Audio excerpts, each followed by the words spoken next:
Let's return to This Week in America. Here's your host, Rick Bratton. Welcome back, everybody. Coast to Coast, This Week in America. In a true Australian Outback story, author Colin Barnes traces the life of his father, Ronald Barnes, from his modest beginnings on a property about 3 miles west of a little town in New South Wales called Peak Hill to a lovely coastal spot called Kings Point near Ulladulla, New South Wales. He also shares memories from his mother, Margaret Barnes. The book is filled with an assortment of family photos. It's sad, happy, curious, and funny, with a little adventure thrown in. You'll learn what it was like growing up in the Australian outback from the 1930s to the 1960s. After a lifetime of hard work, they finally were able to enjoy a comfortable retirement.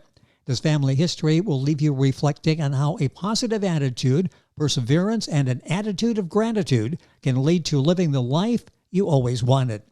Colin Barnes was a middle child, 3 boys, worked on a number of jobs, starting as a plumbing apprentice, also different fields, electrical, building, bricklaying, driving, gardening, which he enjoyed the most, owning his own business, sometime in the Australian Public Service.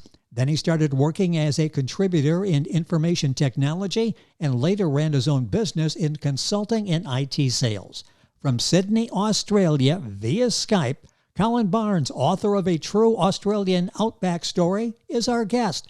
Colin, welcome to America, virtually, and welcome to the program today. Great to have you with us. Yeah, no, thanks, Rick. Appreciate your time, mate. I love what you've done with the book. It's a remarkable story of your family. And again, we can relate with you, some of the experiences that you went through, and we think about what it was like growing up and the role our parents had. For many people, we're fascinated by Australia and the outback. You give us a look at that, a look that we probably never would have come across otherwise. What was the reason for writing the book? Why did you decide to write a true Australian outback story?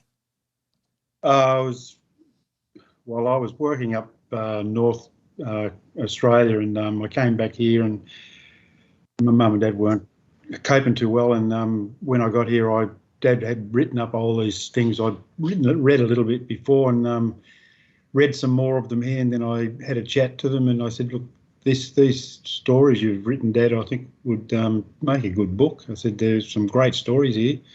And that was basically it. And then I just asked Mum to put down hers as well, and then after quite a few years, I finally got to put together something that I thought would be well worth a read. Well, it is, and the book is A True Australian Outback Story by Colin Barnes. I'll give you the information. Book available, of course, at Amazon, at GothamBooksinc.com, Barnes & Noble, the usual places. Have a website for Colin, and I'll give you that several times. Might want to jot that down during the program, and it'll be on our website, thisweekinamerica.us. As you were writing the story, did you think American readers will enjoy reading the book? I definitely think anybody, not just American yes. people, pretty well anybody would be good to read this book, because it's, to me, I think it's a bit different than most books, but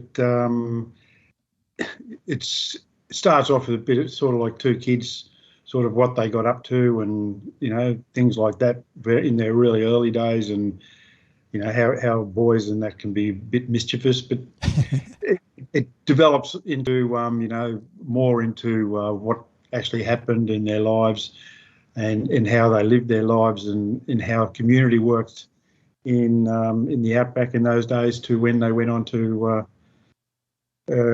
Canberra, but they ended up spending most of their working life in Canberra working in the American Embassy, which there's a fair bit of information in there about what happened there, and there's some funny things that happened. And yeah.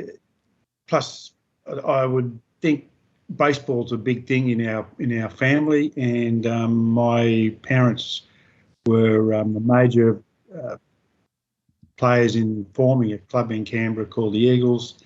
And the home ground there for the Eagles, home ground in Canberra, is now named after my dad, Ron Barnes Ballpark. So there's there's things in there that I think American people would be quite interested in reading, but I think it's a good read for anybody, really. It's interesting on so many levels. I like the part of the U.S. Embassy. We often wonder what happens in U.S. embassies in various countries, Australia being a friendly country to the United States. It's interesting to get a little behind-the-scenes look. That's part of the story in a true Australian Outback story by Colin Barnes, our guest on the program. What are your hopes for the book? What do you hope this book will become? When you wrote the book, did you have any ideas as to what the impact would be? Not really. I mean, I wrote it initially as a legacy for my parents, and I've created for that reason. Yes. The Homestead Barnsdale that's on the front cover doesn't exist anymore. When they sold the property and it got bought by the bigger players, they ended up bulldozing the whole place. So Barnsdale now lives on forever, even though it's gone physically.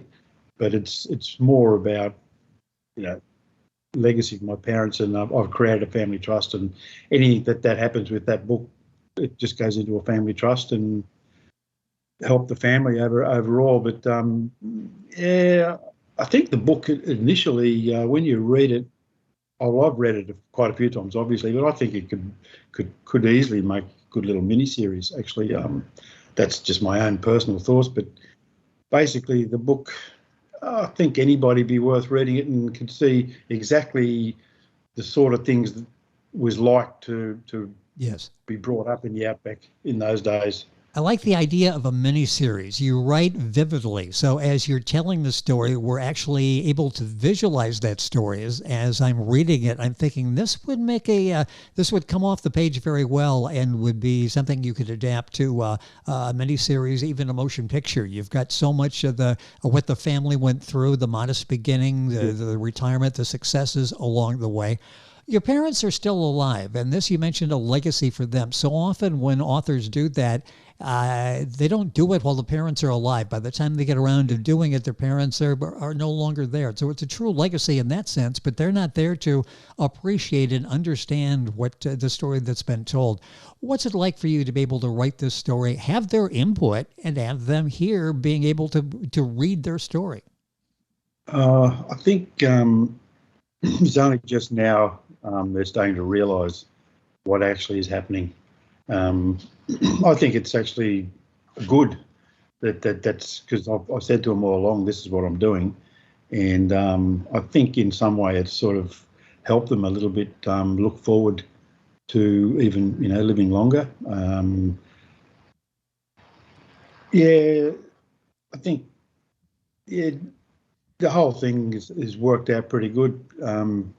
Yeah, I don't really know what to say too much. I just think it could turn out to be something good, and if they do stick around for a while, the best part would be if they did decide to do anything with it in that regard. At least they've still got them here to ask more questions about what actually happened in between some of the bits in the book, because there's a hell of a lot more that could have been put in that book that that I know about and Mum and Dad know about, but there's only so much you can put in a book. Well, really. Yeah, and I like the part that it really almost, I'm sure, gave them a reason to get up in the morning when they were working on this project, and they go through their memories, and they have a chance to share those with each other and to share with you, and now you to share with the worldwide audiences in the book, A True Australian Outback Story by Colin Barnes, our guest on the program. Book available at Amazon, Barnes & Noble, all the usual places. I'll give you Colin's website. It's a little longer than most, so I'll give this to you when you've got pen and paper ready. I'll do it several times before we go through the program.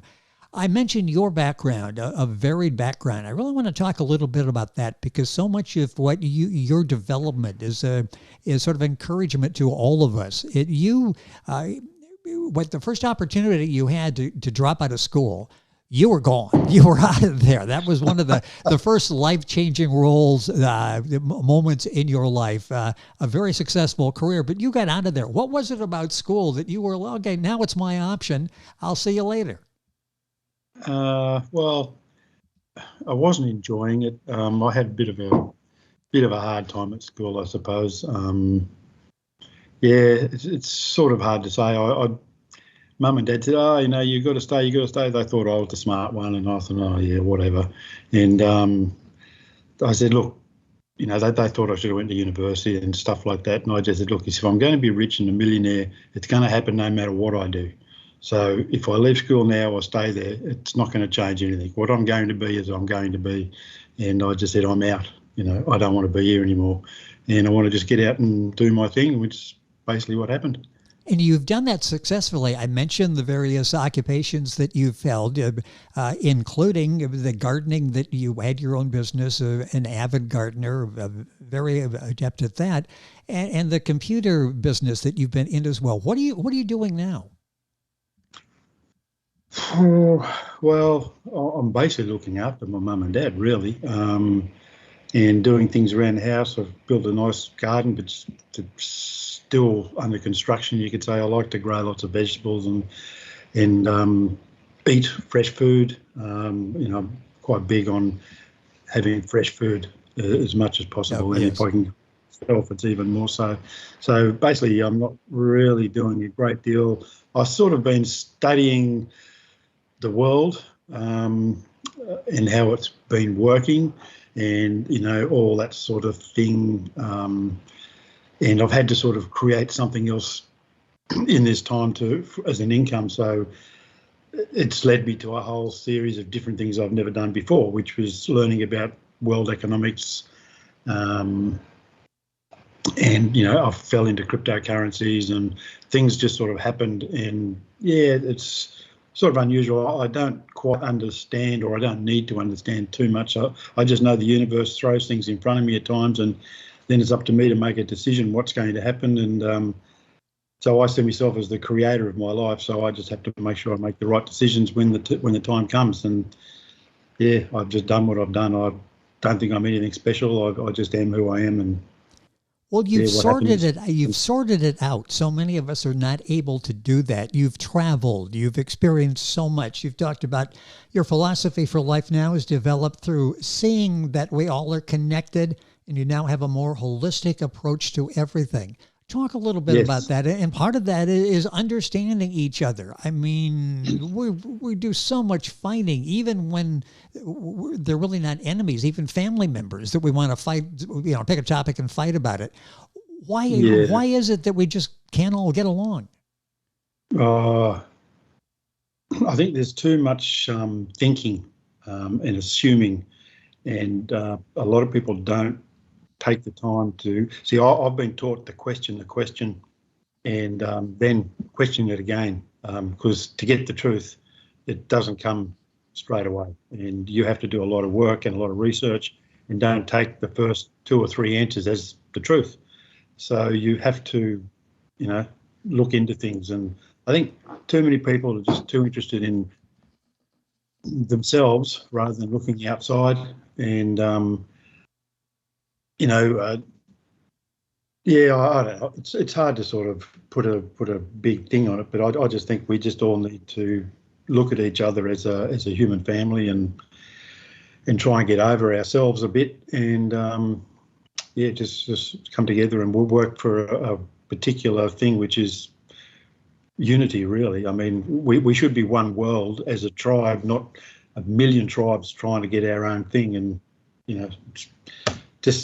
we're all connected, as you said earlier. I mean, we're all connected, whether it's an ant or a fly or a lion or a tiger or a human. We're all connected. We all work together. We all live together. We all share the same things. And everything has to exist for everything to work properly, and when something dies out, it creates a change. So, as I said, the holistic thing is we need to keep everything working together to survive properly, in my opinion. And you've traveled extensively. You have studied this extensively. This is not someone who's been isolated that's talking about a utopian world that is not going to happen. You've traveled, you've seen, you've interacted with people all around the world. It's a very unique perspective on life, and it's very simple, and it makes so much sense. And it comes from, if you're just joining us, Colin Barnes is our guest on the program from Sydney, Australia. The book is a true Australian outback story. You'll find the book wherever books are sold. Are you going to write another book? Is it possible? You mentioned maybe a few more stories with mom and dad and telling that, or any other stories you want to tell, because you're a very good storyteller. Yeah, well, maybe. You are. Yeah, I do have plans to write at least one more, or probably a couple more actually, but because I don't think I can put it all into one. But I'd like to write one more about the world and where we're at and where I believe we need to go. Excuse me. As a human race, really, and how we need to work together. But I see things that you don't know about me. I'm a trained healer, and I've done other things in other areas that's helped me learn a lot of this stuff for what I've sort of got taught over a period of 10, 15 years of my life. And through that, I'd like to pass a lot of that information on. There's a lot of I had a beautiful teacher. He was the most amazing man. But yeah, if I could pass any of that information on and sort of hopefully show people or give them what would you call it, the basics of how to create their life the way they want it.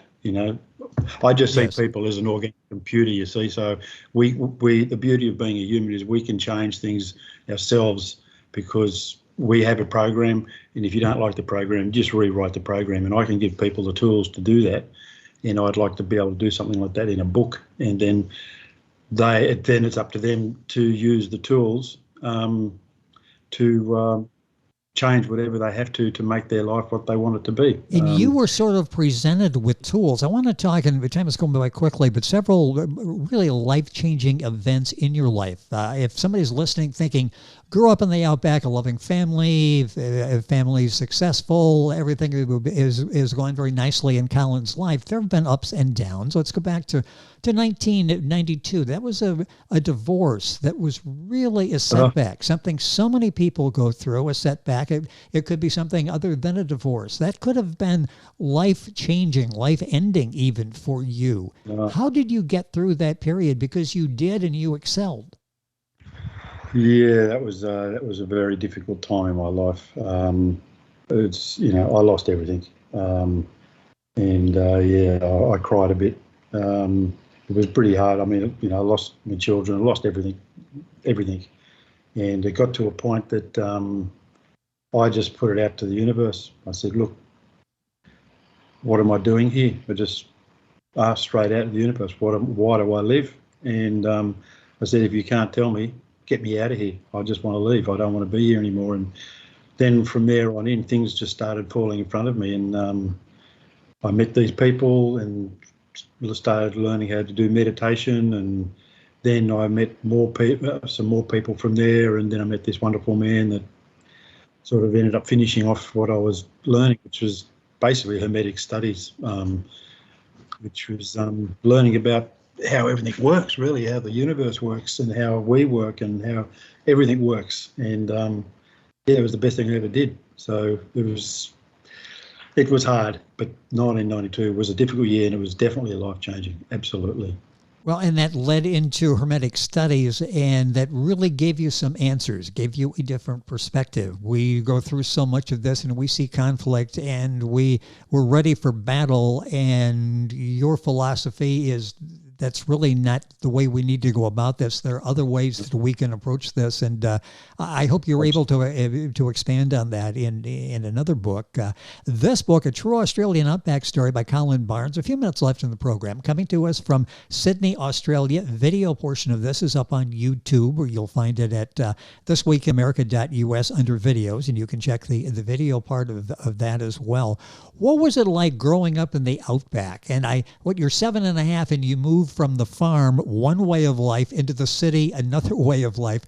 What was that childhood like growing up for you in that Outback we hear so much about? What was that like?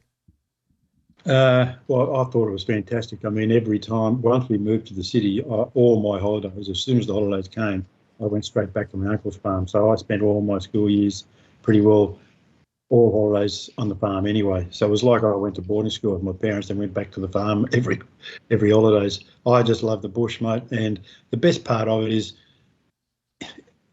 you're on the land, you didn't have what kids today have, the computers and all these iPads and, the phones and everything else. Yes. You went out there and you lived and you made your own fun, and it was the beauty of the bush, mate, the beauty of being out in the country and just being with nature, and it's special. It's hard to explain. I think it fills my heart because I just love being out in the country, and I just love being with nature, and it's totally accepting. It doesn't ask you to be anything other than who you are, and that's the beauty of the bush and the nature itself. You are who you are, and it accepts you as you are, and that's the way everything should be, in my opinion only. But that's pretty simple, I suppose. But that's it. So many of us think Australia. I really would love to visit there, but it takes like a month to get there. It's very difficult to get there. Should we take the time and do that? Is it worth it? Would we be impressed with the life and the culture, what we will find in Australia? Yeah, I think it's worth it. I mean, you might think it takes a month to get here. Well, it takes a month to get out here, mate, I can tell you. It's a long way to travel anywhere. But no, Australia is very diverse. I mean, because you go right up the tropics down to the Antarctic down the bottom. So it's a big country. And if you want to visit here, you want to take a year or two to see it all. And even then you won't see it all. But yeah, it's a beautiful place, the same as the US, the same as Europe and Asia. Every place has got its beauty. And well, for me personally, I like the country areas. When I go to overseas, I go to the country areas because that's where, to me, the real people are. Cities are cities, and they're the same all over the world. Yes. But you get out into the country areas, out into the bush, as we call it, you meet the real people. For me, that's what I'd do if I was travelling Australia. I'd try to get outside of the cities and go up and down the coast. The coastline's absolutely beautiful in Australia, and inland's the same. They're just different, but and the people are wonderful. Same as like when I was just in Nepal. The people were wonderful. I loved it, and I want to go back. But yeah, I'd advise anybody to come to Australia if you could, but don't expect to see much in a short space of time because it's a huge place. Well, I love that. Leave a lot of time. And if you can't do that, or even if you still want to do that, you'll get a glimpse of that in the book, A True Australian Outback Story by Colin Barnes. The nice thing about the way the book is laid out, each chapter is pretty much a self-contained story. So you can read, you get a little bit, then you get a different flavor in the next chapter. It's laid out so well. It is written so well. We talked about your parents. How are they doing now? Yeah, doing okay. Well, mum's pretty fit and healthy, but she's got what do they call it? Glaucoma, where she can't fix it, so she only gets to see the peripherals. So she doesn't have good vision. And my dad, after all the things that he's done in his life, especially when he was early days in the farm and everything else, he's got emphysema, basically. And he struggles to breathe a bit, and he's doing okay. But yeah, he has his good days and his bad days. But he's managing along all right. He's really keen to see more about this book, that's for sure. I think me doing this thing sort of kicked him on a few more years, so which is a good thing, Well, yeah. But yeah. I can see how that can happen because it's his story. He has a chance to relive that. He has a chance to share that. And you've taken that and done a remarkable job in presenting the book, A True Australian Outback Story. Colin Barnes, C-O-L-I-N, Colin Barnes is the author. If you're Googling, you'll find the book, of course, at Amazon, Barnes & Noble, the publisher, GothamBooksInc.com. I thank them for arranging our conversation today. And Colin's website is authorwebservices-vip.net-Balboa Press 844497. That's a lot there. We've got that on our website. You just click it, you'll go right there. But again, it's authorwebservices.net/Balboa Press/844497. And pictures, good information there as well. Colin, it's been a pleasure having you on the program. Hopefully we can do this again. Keep up the good work down there. And I thank you for doing this, because as we're doing this, it's actually, talk about Australia being a distance away. It's tomorrow there already. It's like the middle of the night, the day before us here. So we're yesterday, you're tomorrow. I love when I talk to people from Australia. Thank you for being with us on the program. It's been a pleasure, sir. Thank you for joining us.